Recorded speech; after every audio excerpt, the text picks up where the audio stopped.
panourile fotovoltaice și nu știi la ce unghi să le pui. Să-ți dea bine și iarna și vara. Un unghi perfect, vreau să vă zic de la început, că nu există. Da? De ce nu există? Ăsta e soarele vara, da? Și ăsta e soarele iarna. Bun.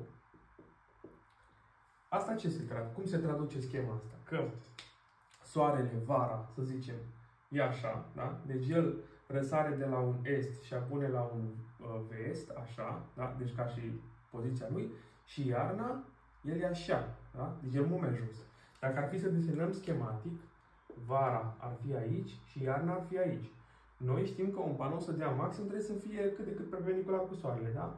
Deci noi vara ne-ar trebui ca panoul ăsta să fie la 25 de grade și iarna, vezi că să fie perpendicular, da? Și iarna ar trebui să aibă 60 de grade, da? Deci, noi ce facem? Toate panourile le punem la un unghi între 30 și 35 de grade. De ce? Pentru că e o medie între vară și iarnă. Nu e neapărat cea mai bună, nici vara, nici iarna. E o medie. Deci o să ne dea echilibrată tot timpul anului.